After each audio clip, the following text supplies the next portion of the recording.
Hey, what's going on, guys? And today I wanted to do a video review for the Masterbuilt Gravity Series 800. This is actually a griddle, grill, and smoker all in one.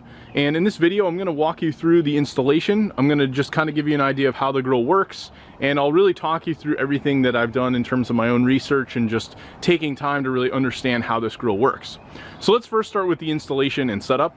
When you get this, the box is fairly large. I was actually able to fit it into an SUV. I bought it from a local retailer, but ultimately you can buy it online, have this sent to your house, and you can build it yourself. I recommend a second person helping you with the entire build. It took me about 2 hours with another person helping me assemble a lot of the parts.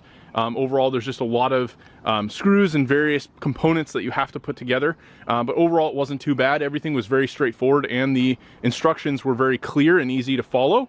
So once we had it all assembled, I went through the initial pre-seasoning steps. Basically, you have to run the grill as is to get it kind of ready to go for your first cook. And I've now since done our first cook on this, which was burgers, and they came out really nice. So I'm going to go through some of the functionality of the grill and how this works.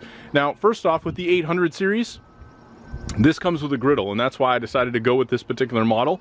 If you go with the 500 series, it does not come with the griddle, and essentially you have a smaller footprint in terms of what you could actually cook inside the actual space of the grill.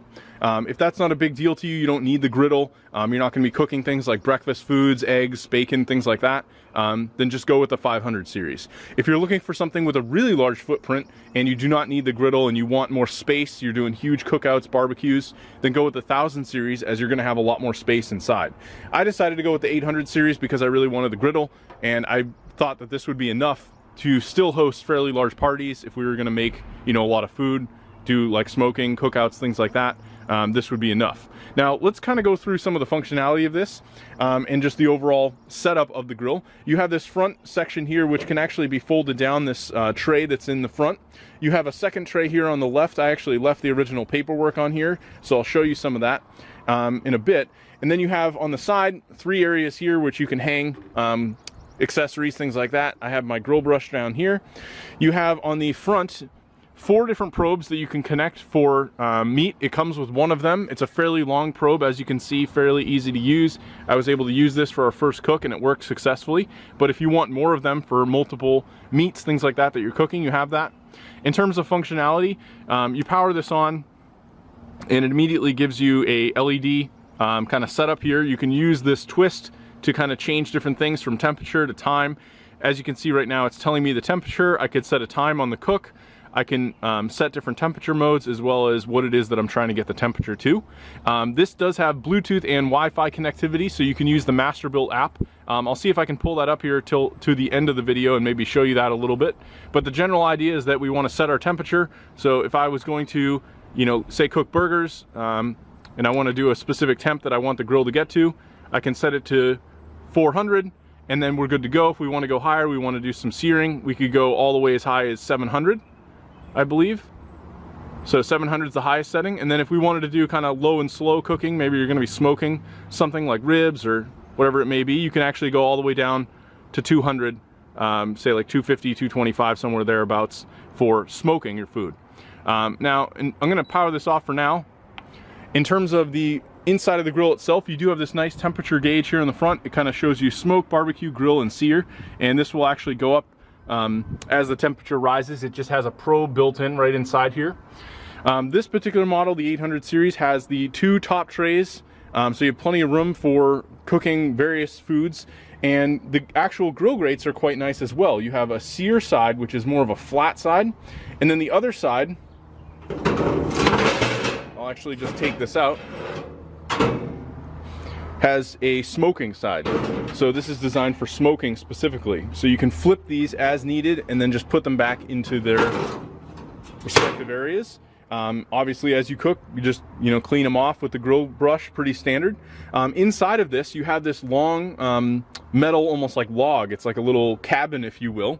And this is specifically designed, the one that's in here now, for grilling and things like that. But they actually have another one. I'll show you in the photo here. This is the one that I have in now.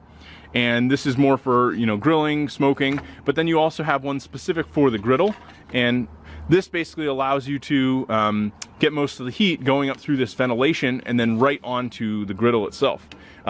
This does have the griddle pad, which as you can see here is quite heavy, very thick, large, and fairly easy to put in. It's pretty simple as just taking out those grill grates. Once those are removed, I just store it down here. You can see I have the specific griddle piece. So it is a little bit of a task to swap this out, but really not all that bad. If you're going to be cooking a lot of food, things like that, you have that option. I recommend maybe even storing this someplace else other than the grill. You can see here again, we have quite a bit of pollen that's built up in our area, so I'd have to wash all of this before we obviously cook with it. Now, in terms of the charcoal aspect of this, this is what makes this whole grill really, really interesting and very cool. You have these two sliders that come out, and basically these are used to prevent airflow from the charcoal that's being fed into this hopper contraption.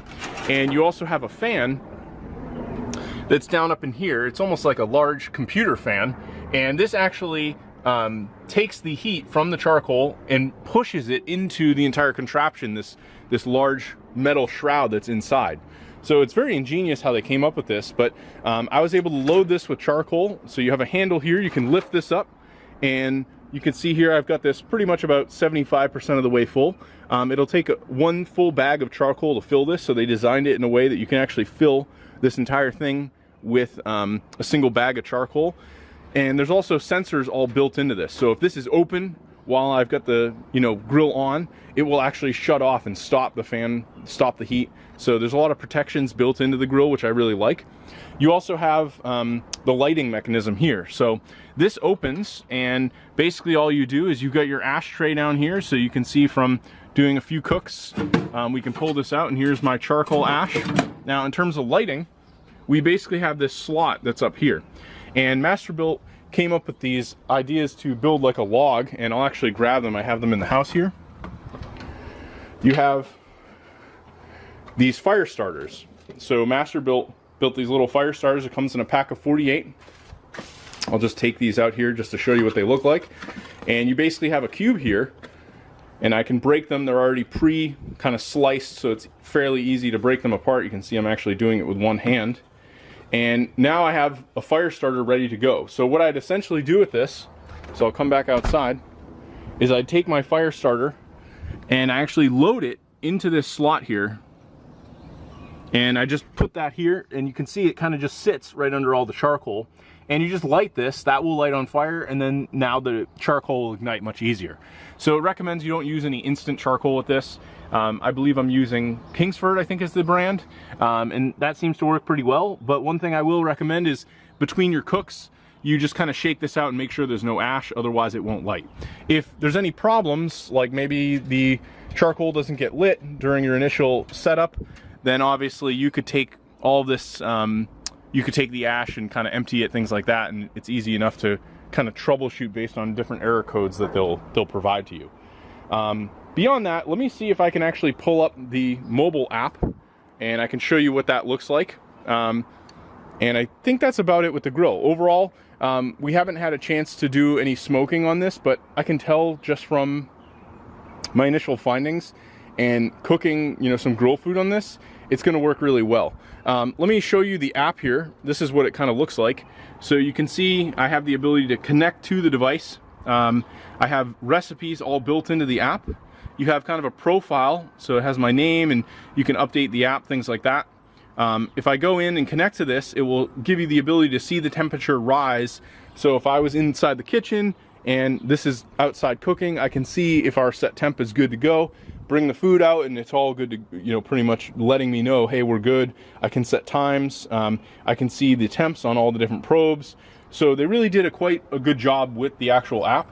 So overall, I'm very, very happy with this grill. It has been a little bit interesting kind of learning charcoal over utilizing something like gas. But this has been something that I think they designed a really ingenious strategy on how they came up with all this. When you're done with the cook, you simply slide these back in, and that kind of suffocates the airflow from the charcoal, and it will go out on its own. And then when you're ready for the next cook, you just empty the ash and you're good to go for another cook. Overall, really, really happy with the grill. I like what they've done with this, and I think this is going to be something we're going to use for many years to come. Anyway, thanks for watching the video review. Hopefully you found it helpful, and I'll talk to you later.